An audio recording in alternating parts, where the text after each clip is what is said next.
Now we'll go ahead and move on to approval of minutes from our two most recent gatherings that were both on the same date. I'll start off with an approval of seeking approval of the Selectmen's meeting from February 6, 2018. This is our regular Selectmen's meeting, and that was just you and I. So I'll entertain a motion, hopefully from you, to approve the Selectmen's meeting minutes from February 6th. I would make that motion. And I'll second it. Dick, did you get a chance to go through this? Yes, did you see anything that seemed to be missing or needs to be edited? Certainly addressed all our discussions. Great. Did you get any comment from Bill Kelly? He had specifically hoped that what he had to say as far as the town meeting was going to be in here. It seems to be accurate from when I went through it. So, well, no news is good news then, huh? Great. Well, hearing nothing else from you, I'll go ahead and call for the vote. All those in favor of approving the minutes from the Selectmen's meeting on February 6th signify by saying aye.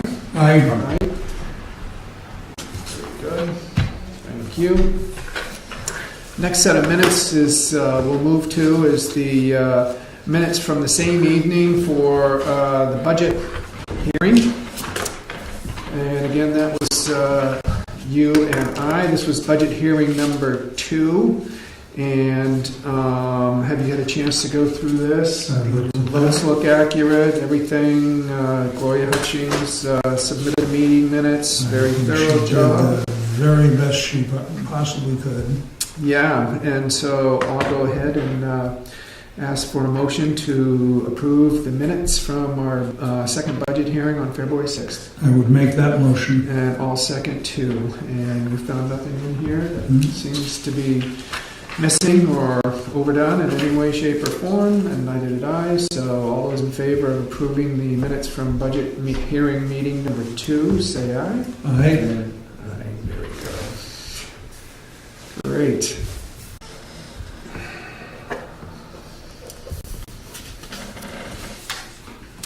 Update on upcoming meeting dates and times.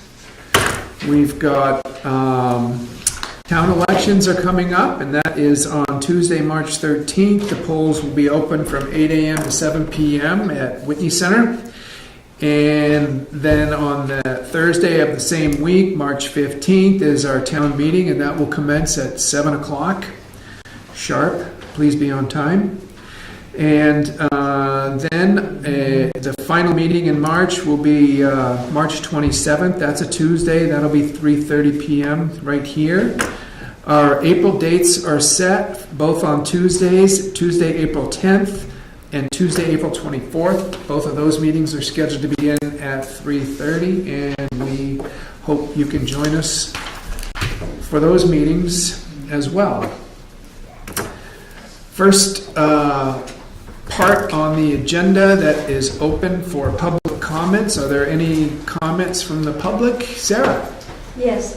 I believe in one of the minutes to your meeting, you said that we are going to reimburse 2 members of our town for not taking our insurance. Is that correct? That we reimburse people as a negotiated reimbursement. For instance, on page 18 of last year's budget, it states under the police department that 2 budgeted for insurance, 1 negotiated insurance reimbursement. Is that correct? That sounds accurate to me. And this year you're budgeting for 2 reimbursements? We didn't, yeah, that sounds probably accurate. Well, I believe if you look in your minutes, I mentioned it at the last budget hearing, and it's somewhere in the vicinity of $32,000 for 2 reimbursements for not taking our insurance. Yeah, I don't have the information right in front of me. Okay. That's, you know. May I approach? Sure. Thank you. I went down to visit Mr. Holmes at the Conway Town Management, And you have stated to us here at the meeting that they give 3% raises across the board in Conway. And you will see that Mr. Holmes gave me a merit raise and how they do it. So a person can get anywhere from 0% raise to 3% raise. But I just think it should be noted that they don't just give a 3% across the board raise. It is a merit. And I've given you the appendix for that. Also, you will notice that I gave you another piece of paper that states in the town of Conway, if you opt out and you waive not to take their insurance, that you get a $1,200 stipend for not taking insurance. In the town of Bartlett, they give $1,800 stipend for not taking insurance.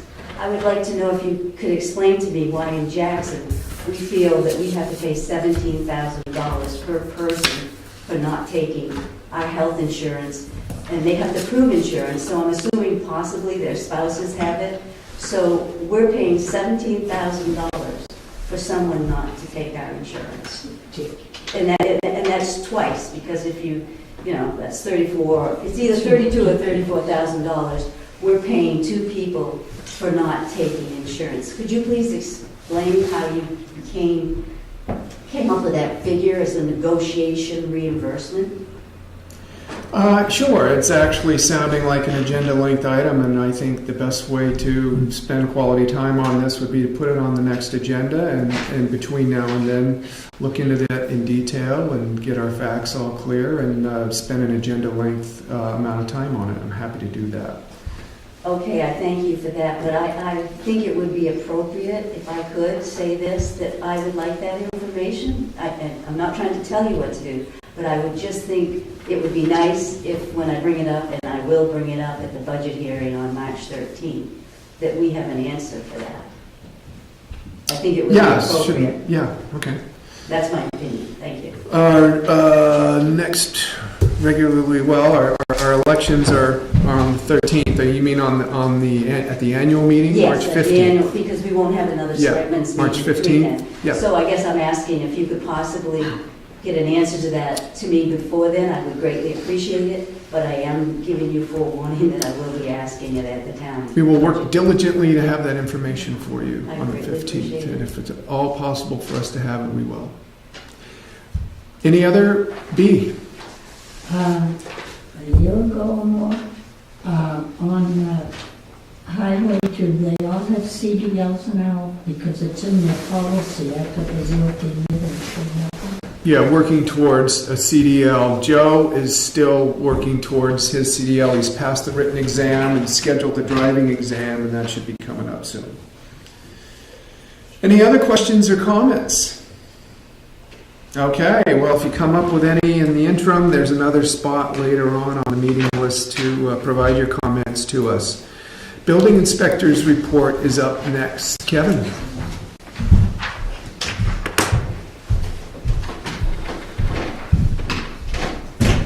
How you doing? Hi, Kevin. Good. How are you? Good. We have 4 new permits. One's at 63 Eastfield Road, the Clark residence, for installation of solar panels on the roof. And then we have 7 Reserve Road, Kudrick residence, and another solar installation on the roof. And then we have a permit renewal for a home constructed on 86 Partridge Road, the Harrington residence. And that's, they almost have it fully framed at this point.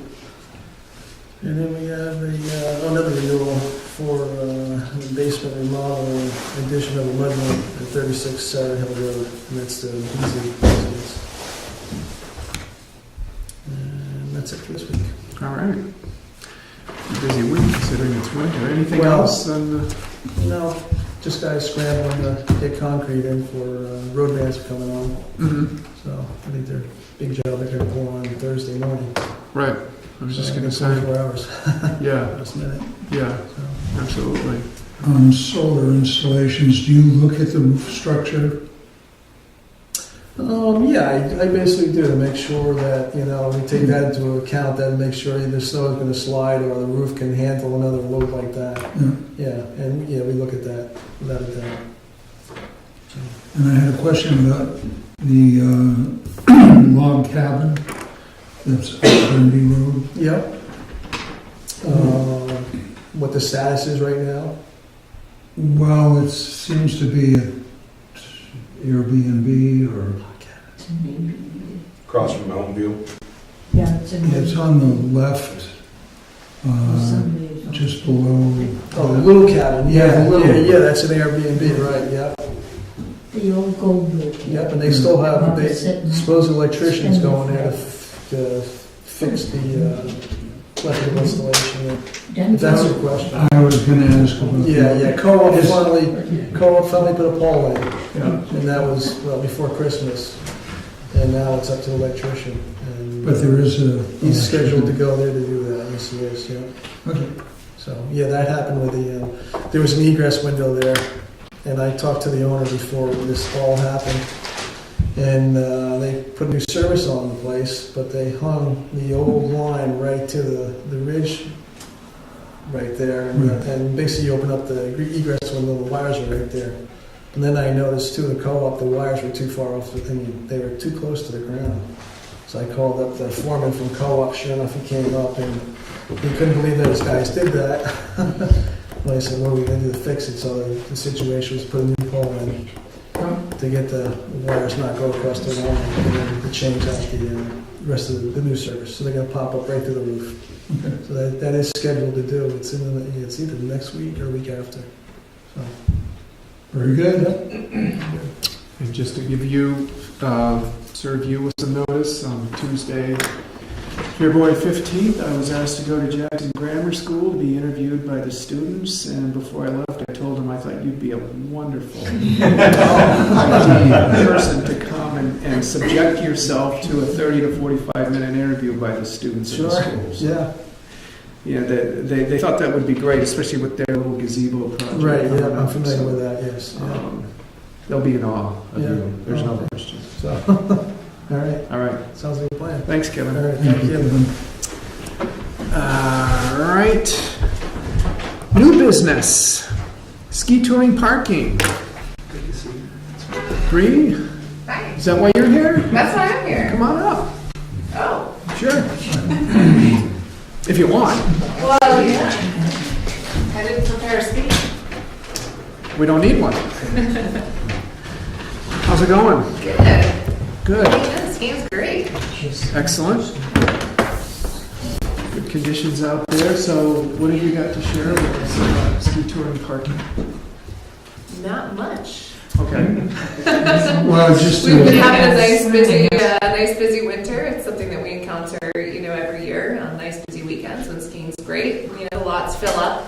Our message from our staff to all of our guests is to obey all no parking signs and ordinances and to not park on the road, especially at the very end of Prospect Farm, Crowder Notch Prospect Farm area, because it is so narrow. Getting emergency vehicles in there to respond to injured skiers has been an issue in the past, so we're very adamant to try and voice that message as best we can, and then rely on our local enforcement to assist in that. Is that why this got on the agenda? Have there been issues up there? I feel a number of complaints about the parking on Carter Notch Road, especially, obviously you were having a banner weekend, and, it's like cars or trucks pull up and, oh, can you get out? No, so I'll move out a little further, and, we end up with people parked halfway onto the roadway. So I didn't know, as you do your planning, if you can expand your parking. I don't know what's available to you. Yeah.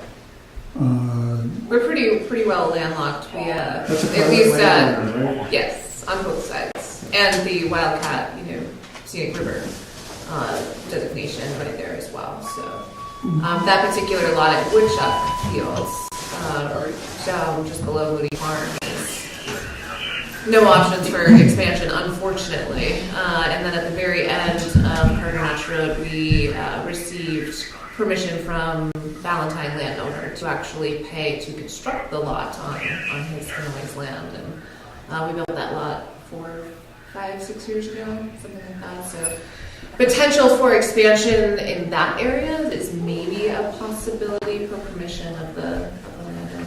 Okay, there's kind of a dead area between Gill Bridge and maybe as much as 100 yards back down Carter Notch Road. I think the phone company has a pedestal in there, and it's sort of plowed out. It might be an area that you could investigate for parking. I don't know what your ability to run a shuttle service would be, and have people park down here behind the library and run them up to wherever they want to ski. I mean, it's an issue. So Yes. it'd be something to really think about in your planning. Oh, yes, yeah. Yep. Yeah, shuttle is just not a feasible solution for Jackson Ski Touring at this time. We scratch our heads about it for a long time, but we will continue to investigate all of our options. Well, you're going to be stuck with a bunch of unhappy customers if they start getting tickets. Absolutely. Yes, yep. So I wish that they would follow our directive of to not park on the road and not park on, and to be patient and wait for people to cycle out. And we've talked with Chief Pearlie, and he can do signs for, President's Weekend, very big hit there, but it wasn't only, it was on your there's very limited parking in this town for many events, not just, during the winter. Right. It's a challenge I think that a lot of business owners share. Have you been up there when you've had concerns around life safety issues? Yes, well, Bob brought it to my attention Wednesday, I think. And so our plan to thwart the parking problem, which appears to coincide with vacation weeks, as you would assume. Right. Was kind of a three-pronged approach. The first was we wanted to put out kind of a reminder and informative note through Jackson E-News about the parking problem and about the potential solutions and the prohibitions. So we did that. I also put together a number of temporary no parking signs. We had some signage, and I got some grade stakes, and I made some no parking signs that I could stick in the snowbanks. So for about 100 yards on both sides of the road, both before and after the Woodchuck parking lot, are temporary no parking signs. No parking on the road, tow-away zone, notification, because the first complaint we always have with any parking enforcement scheme is people will say, I didn't know I couldn't park here. So I think it's fair to make sure that people know that there's a clear prohibition. You might not necessarily know, particularly when snowbanks tend to recede. They can kind of get off the road, but as you pointed out, Dick, they need room for people to get out, so they hedge a little towards the line. So we signed that pretty well, and then just concentrated patrol, maybe a little more so than before. And I can tell you, I worked this weekend, and there was no illegal parking. It was patrolled Saturday, Sunday, and Friday, and there was nobody errantly parking. They clearly got the message. I know, we don't want to plaster the wilderness with signage, but at the same time, people are entitled to know what the rules are before you take an enforcement action. So the signs did the trick this time. While you were talking, I made a note for myself for February 4th, 2019, to get ahead of it for the first week of vacation. So we'll put the signage out. It's good plastic sign, so that it won't. I don't think the weather will bother it much. And see if we can't nip it in the bud for next year. But so far it's worked. That approach has worked. How full does the parking lot on the Crossroad Bridge get on the same day that it's a problem with Woodchuck? Same thing. Yeah. Okay. Yeah, I mean, we have a tendency to fill every lot, Yeah. even this one. Yeah. down here. Okay. Oh yeah, they were parked up and down the side of the road. Yeah. All right. Yeah. So, well, that sounds like a solution-focused approach next year. Yeah. Any and all ideas, and so are we, is the plan to ticket if we feel like everyone's been properly noticed, or to have a prohibition on that, or? Yeah, well, I mean, we'll issue parking tickets if we have to, particularly in light of the fact that it's very clearly signed now. Yeah. So there's no ambiguity about it being a no parking area. I think if anybody's driven down Carter Notch Road, it's pretty clear. I set my traps out, we'll see if they work. Okay. But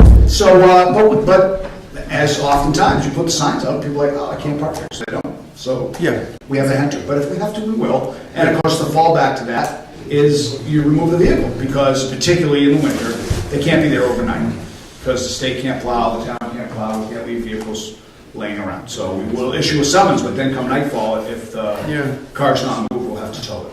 Okay. Fortunately, we haven't had to resort to that. Is it also a problem in the Prospect Farm at times, or? It is. everywhere? Yeah. Yep. All right. Well, whatever we can do We have to such help. beautiful land and beautiful trails here in Yeah. Jackson. A lot of Yeah. people want to come and enjoy Right. them. So, and as we experience with any time this town has an event, there's extremely limited parking Right. in the summer and Yeah. in the fall. So it's something that we all deal with. So, but yeah, it's Yeah. crowded. Well, we promote tourism, you do as well. We want Yeah. everybody to be happy, and we want everybody to be safe. And so if exactly. there are issues around the two goals colliding with, whatever we can do to help. Yeah, thank you. I think it's so helpful because everybody that comes through our doors, we put that reminder out. Oh, if they're asking about Prospect, go up there, don't park on the road, don't block the emergency parking. But it's so helpful to have the assistance with extra signage and patrolling to help enforce that. So Great. thank you, Chief and team. Couple hands up. Betsy?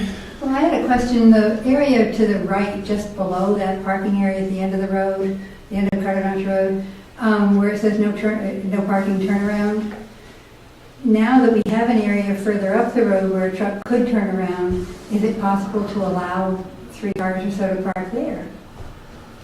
Where could you turn around in the lot? You could turn around in the ski touring parking lot. I mean, if you had an emergency vehicle. It's still pretty or crowded when someone the else- people park.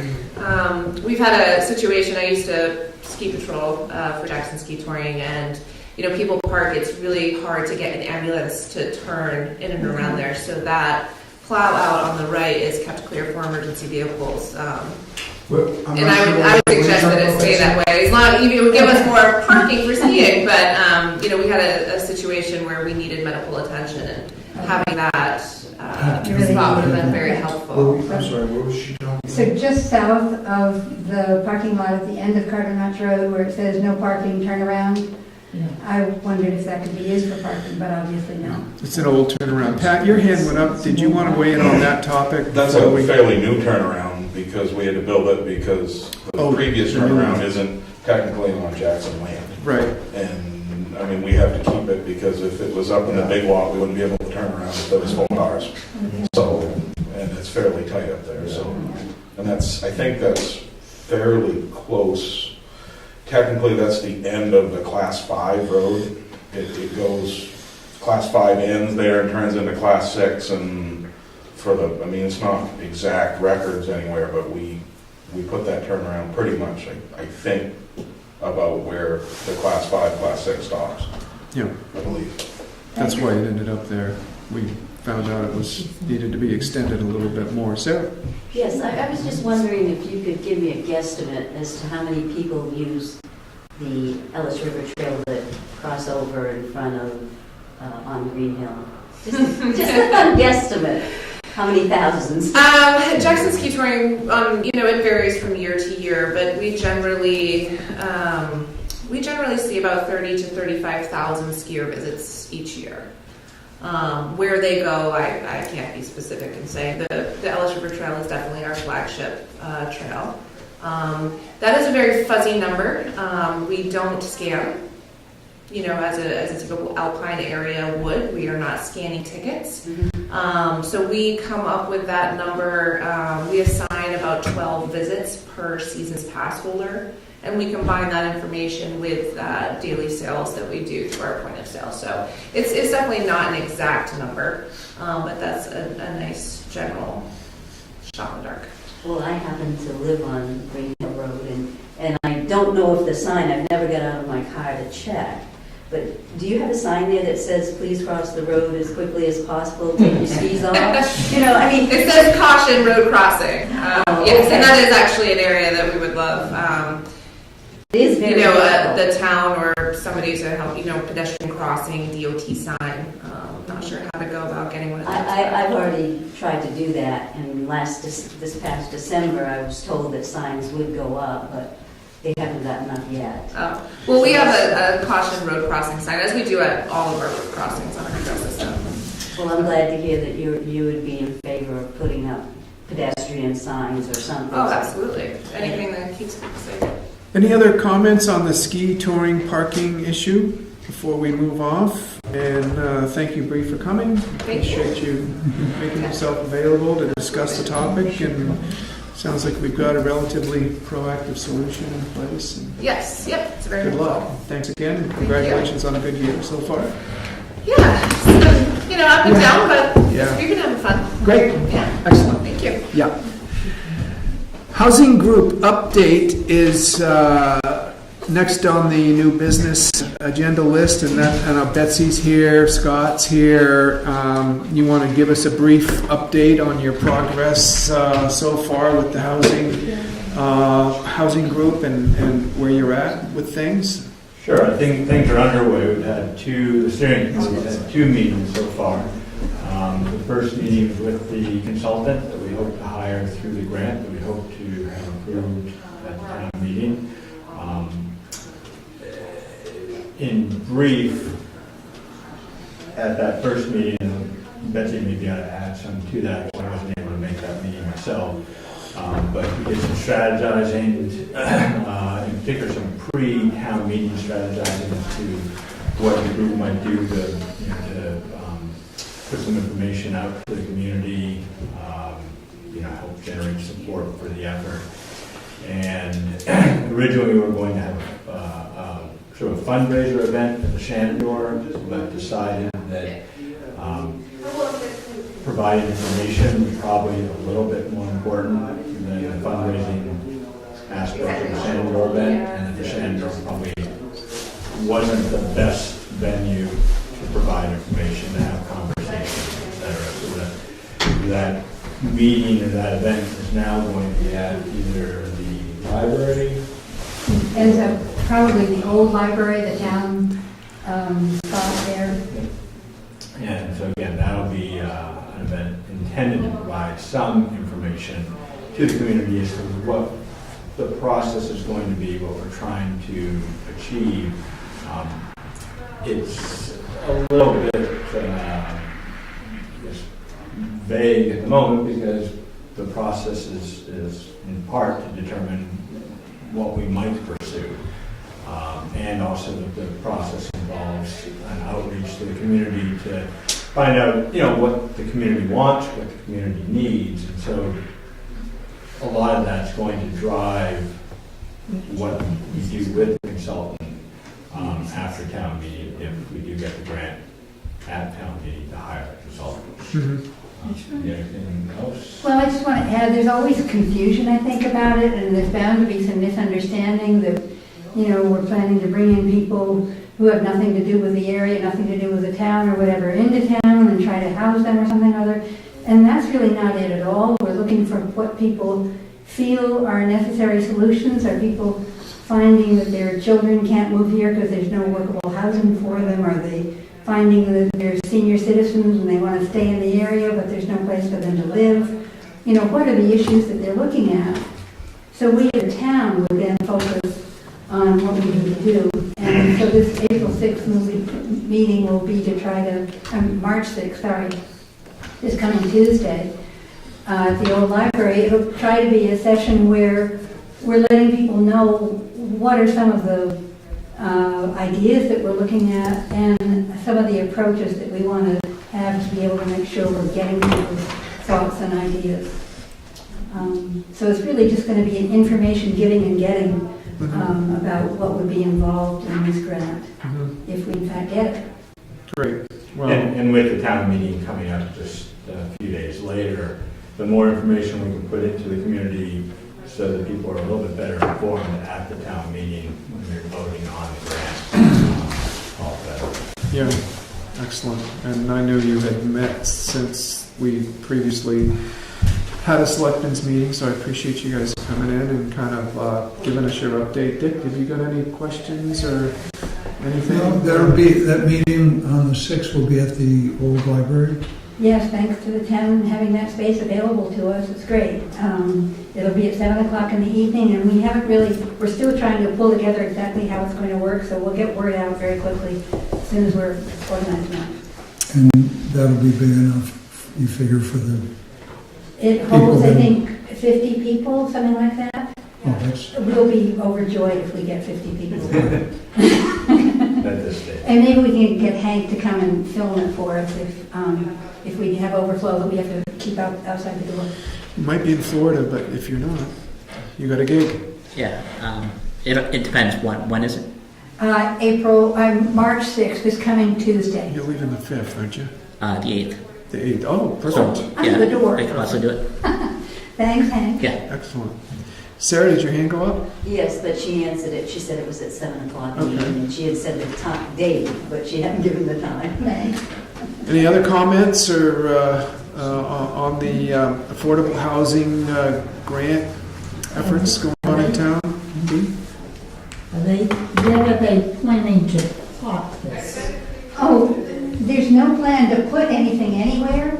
The plan is to try to listen to what people would like to have, and maybe it won't result in new structures. Maybe it will result in rebuilding some existing structure or something or other.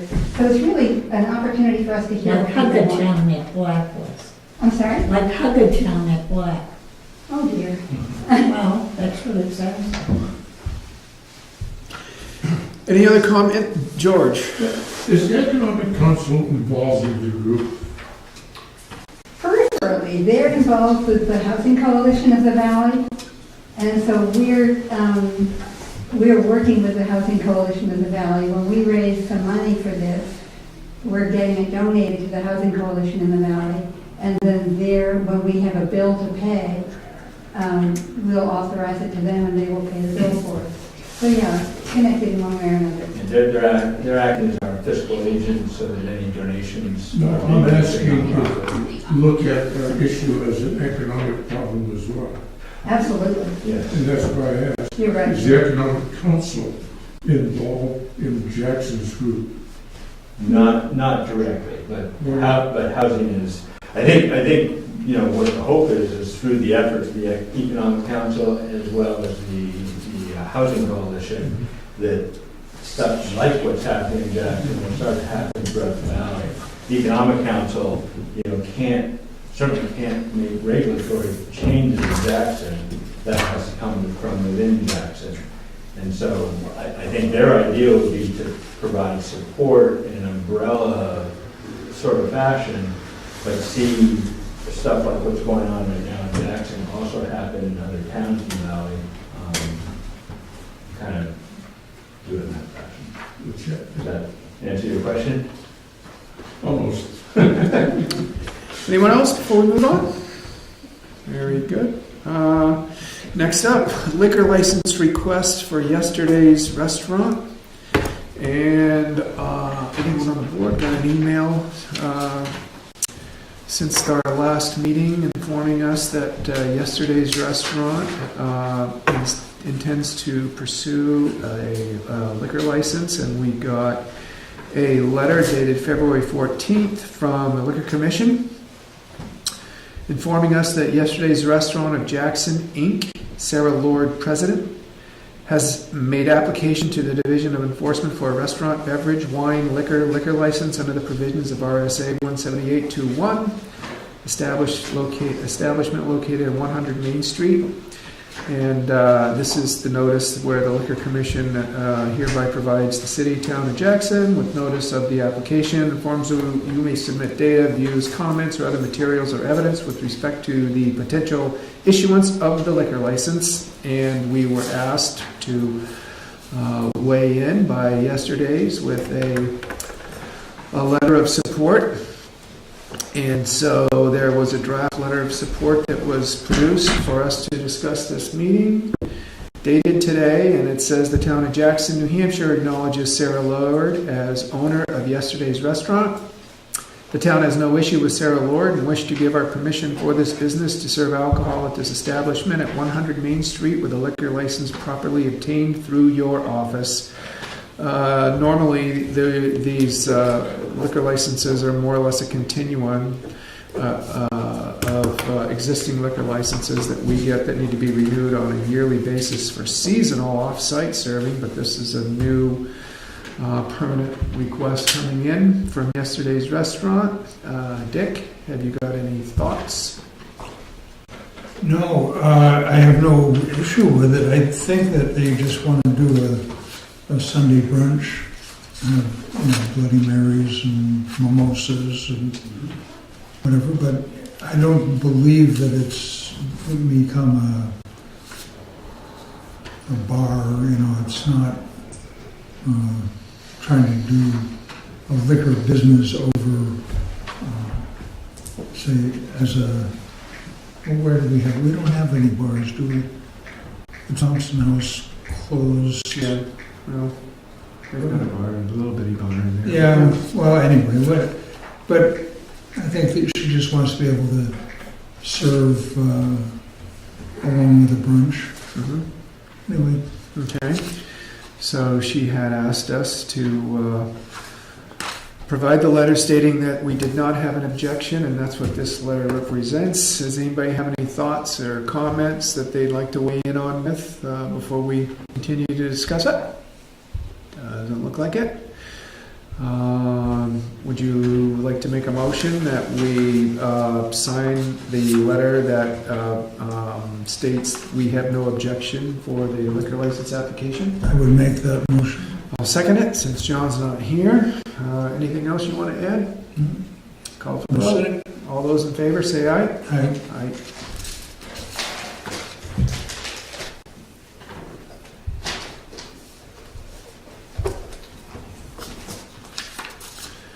All right. Next up, the most patient man in the room, representing Whitney Hill Property Owners Association, Norman McLean. Come on up, Norman. Hello, I'm Norman McLean. I live at 42 Whitney Hill Road, Loop Road. Well, thanks for coming to the meeting. How can we help you? Formerly Betty Whitney's house. And I've inherited taking care of the well system that serves 7 houses right there. Originally, they were going to do the whole loop with this water system, but they gave up on the 7 houses. And I assume it was built in like 1960, they installed it. And we've had several leaks, which cost us about $2,000 every time there's a leak. And Fran Lyons gave me this letter here that the state of New Hampshire has got $280 million to work with people with private well systems, municipal well systems, etc. And that's distribution system that's in the ground and under your streets, because it was, my understanding, was put in before the street was put in.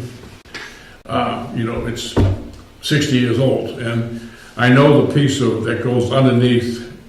One of the pieces, just a piece of steel pipe. They sort of used whatever they had. So I want to apply for a grant to replace the system. And this is what where I live here now. That's I think the existing pipe work there is that black dotted line, which goes, I don't know, he went the closest way he could with a 2-inch pipe, sort of down the street, and then went across the street, up the street. And I guess I'm probably would like to go next to the town engineer, and I need a preliminary plans and bid documents substantially underway so that I can submit this for either a grant or a mortgage. So, I thought I'd run it by you, and then I assume the town engineer would be the one to go to get some sort of a preliminary documentation for it, so I can put it, bid it. Fran Lyons says he can do the estimating for me. And then if we get some money, we get some money. If we don't, we don't, Yeah. But luckily, to date, we haven't really had to dig up the roads too much. We've had some cases where we sort of damaged the side of the road, but, luckily, we haven't had anything fail under the road. So that's really, I just thought I should run it by you before I, hire the town attorney or whatever I'm gonna do with him, Yeah. Attorney, engineer, rather. What would you want from the town engineer? Well, number one is, I need someone to tell me that I can run alongside the road with a pipe. I mean, is that permitted? I don't know how, Yeah. It is. No, I'm saying you need everything from the start. I need someone, I want someone to show me, where I can put a pipe. When I have to cross the street at least twice. Should we do it in one whatever, I don't think we can do it in one location, but, it's, like everything, it's a special, you just can't draw a line down the street and expect you can dig a hole and put it in there. Sure. Well, you have ledge up there. Oh, ledges, the whole system is only about 2 feet on the ground, it's just a phenomenon, it doesn't freeze, Yeah. I mean, but and we need a lot of upgrade up there, and it's a good exercise to do, and maybe we'll get to a point where it might be cheaper for us all to put individual wells in, versus running it up and down the street, because it could be, Fran is saying it's like $100 a foot, something like that, in that range. And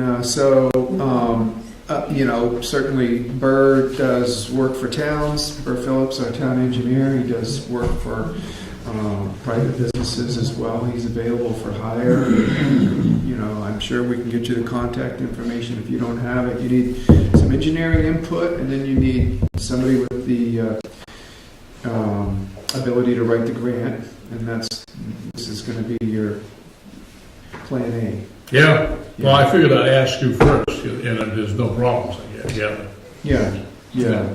Well, he's...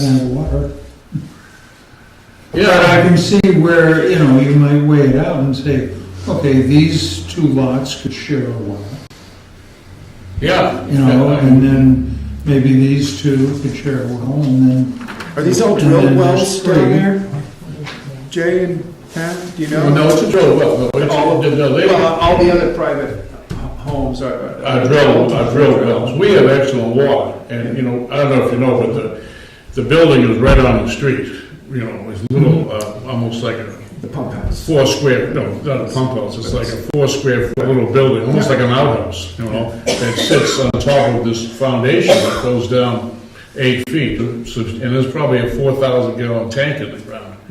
So, we really need a new house up there. That house is 40 years old too, and I tried once to get a building permit for it, didn't work. So, it's too close to the road, it's right on the road. Yeah. But the lot is owned by the Whitney Hill Property Owners Association. I don't own that lot, it's 25 square feet, which is surrounded by my property. And each of those houses pays 1/7 of the tax bill on that 25 square feet. That's how it works, so. Well, I believe, I'm not positive, but I believe that when I lived on Mountain View Road, that it was a grant that funded our upgrade of the well system that's on Mountain View Road. You can see it's the same size house right between 2 lots. And so if there's a homeowners association up there that can kind of steer you with their experience, you feel free to use them as a resource Okay, too. okay.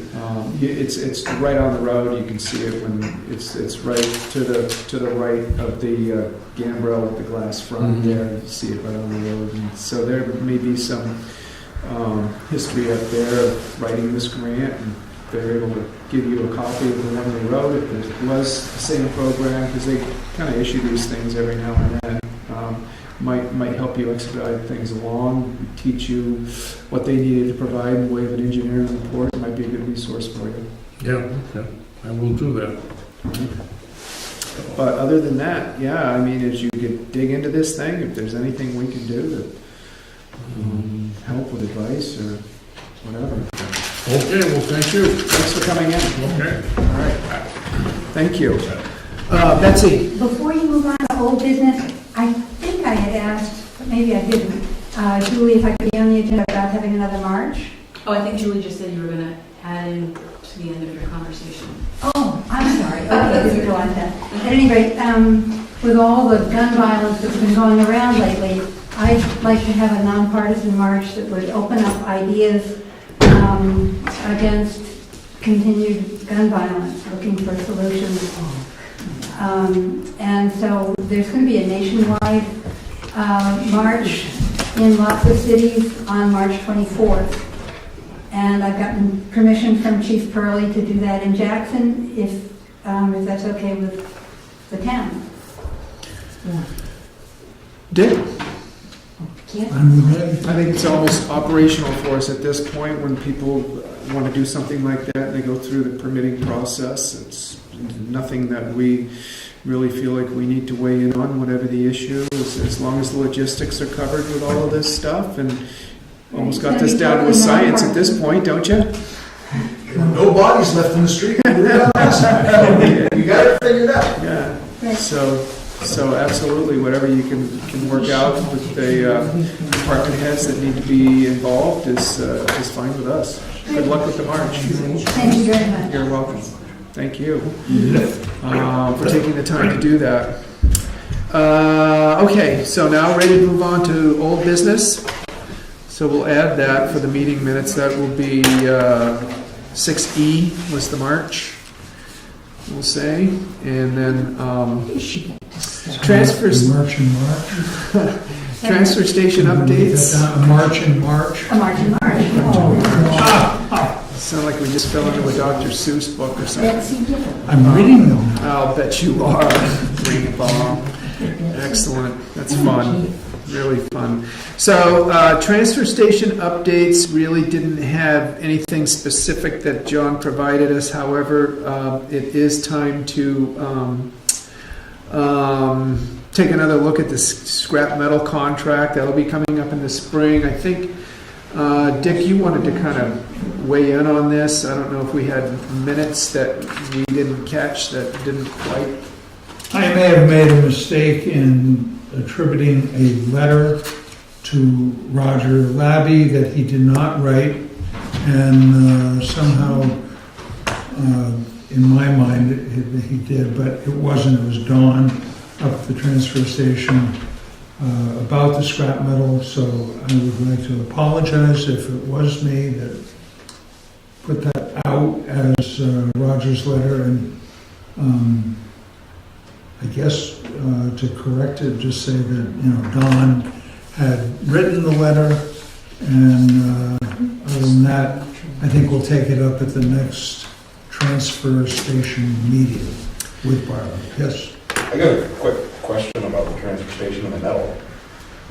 No such thing as a quick question I know, about the transfer and station. I know the answer is you don't know, but maybe possibly the idea of keeping the metal in a metal dumpster so that it doesn't have to be on the ground and like picked up and pawed through and around and over and crushed and all that. It would make that pile up and seem to be more manageable if you have metal to get rid of, you put it in a dumpster and the dumpster comes and takes it away, and you don't have, there's stuff that's sitting there on the ground that's been there since I've been Weeks. to the town. Yeah. The guy backs up with a truck and he takes what he wants. He doesn't take the metal, he kind of just takes what he wants. You know? Yeah. And he picks and chooses and. Yeah. Just paving that section would be. Well, yeah, no, and that's the fair observation, and you're right, there's been stuff on the ground there that's been there forever, it seems. And, you know, by design, as you know, because you toured the Lancaster facility, the recycling center and transfer station, just like all the selectmen did at the time, that the intent is to have a roll-off container there, and as we transition into a true recycling facility up top now, we can get those roll-off containers out of there and position one or two or however many we need back there, and you know, everything can happen with enough money, but we want to make sure we have enough containers. And the way that it works there is that things are dropped on the ground for X amount of weeks, and he has the time to go in and pick his copper out or whatever, and understanding that after a couple of weeks they go into the roll-off container and are no longer accessible. So he's got his window of time is I think how things work relatively well and smoothly up in Lancaster, and as we are able to dedicate some roll-off containers into that back area, you're absolutely right. I mean, it needs to be cleaned up, and it needs to be, you know, it's the only way it's going to be efficient. Yeah. So I nominate Pat Kelly to be in charge of the transition of the metal pile. I'd love to, but I think Bartlett runs that, right? So I can't, Jackson, my boy, I couldn't do that. Oh, you can step right in. It's Yeah. not, Yeah. You can have a I officially resigned from that. But seriously, the transfer station is going to be a topic at this year's town meeting, where we're asking for resources to support the final phase of transitioning into a true recycling facility up there. And that is part of the master plan, is to get that orderly and cleaned up. And once it's cleaned up, and it's easier to keep it up. So thank you for your input on that. Was that a long-winded answer to a quick question? Perfect. Okay, excellent. Any other transfer station related issues that you want to bring up, Dick? not at this time. Okay. Is it transfer station related or something else? Now, who maintains the road up there, including that pothole that you drive in? I almost lost my pickup in it. Well, it's a joint effort. I think we can take credit for the plowing up there this year. That's also going to be something that probably needs to be discussed. Do they have the tools up there to do the job they need? I mean, obviously there are potholes that crop up every spring. I know they're all over the town I work in right now, and they do happen from time to time. Our intent is to keep them from being sinkhole size, but at any rate, it's a joint effort. Maybe we can join a little better. Okay, all right. All those in favor of putting George Howard in front of the committee up there? I'll report potholes. Someone else is going to. That wasn't what the nomination was, George. Be careful. Yes, Pat. I just was trying to assess that today, and if we can get into the cold patch, we're filling that tomorrow. Great. I do see cold It's patch just- going it's- around. Ours is frozen, we haven't really needed it, and it's hard and frozen, so it's not like you can just use it whenever you want. So, Right. If it's available tomorrow, we're gonna frozen it. Okay. Thanks, Pat. Anything else that's related to transfer station? If not, we'll move to the final public comment section on the agenda. George. Save the best for last. Always do. Okay, in the last series of budget hearings, there was a comment in the e-news a couple of times urging increased participation. And from what I saw, it didn't rouse many people to come. About a year ago, I suggested that we give a monthly update on the budget, and I suggested a format that was very compatible with what the budget format is. We went through a few months of stagnation. We brought it up again. Dick was here. who agreed to do it. We put out a product that was a profit and loss statement. While the numbers are there, it was not related to the budget format. The emphasis that I was trying to get through was, if we start involving the town earlier, so it's an ongoing thing, not a once or twice a year thing, I think we would get better participation. My concern is, one of those is, when we get to the town meeting, we get advised you can change the bottom line, you can't change an item. And as I understand, the budget hearings give us the opportunity to address each item and change it. So I would encourage you, as we start another year, take another look and see if we can, help everyone understand what's going on. I think you do a great job. I'm not arguing accuracy or honesty or any of that, but I just say if we expose what's going on a regular basis, then I think putting it out on the agenda and in the minutes is helpful, so we can see that, yeah, you guys are on top of it, and this is what we're talking about. And then when questions come up, we kind of get on the same page. So my thought is, take another look at it and see if we can help our numbers as we start a year from now. Okay. So you'd like that as a line item accounting?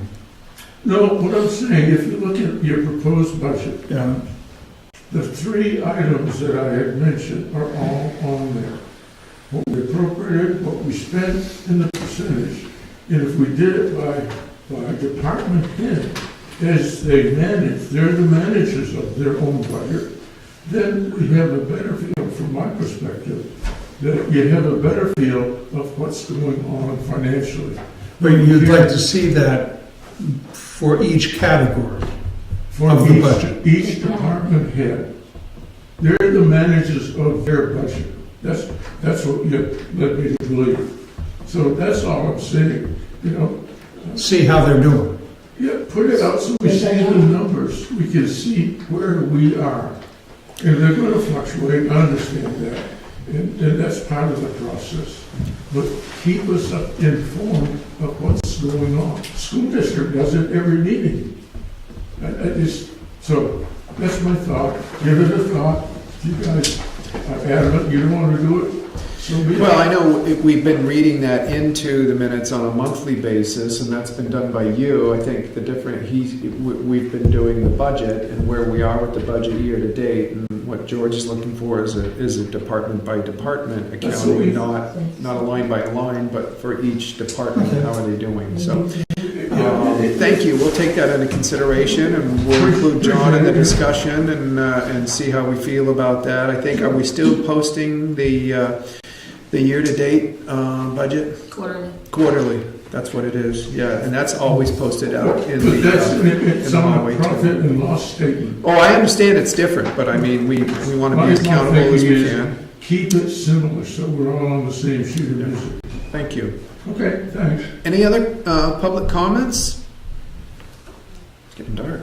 All right, well, hearing none, I'll entertain a motion to adjourn the meeting. I will make that motion. And I'll second that. I know. All those in favor say aye.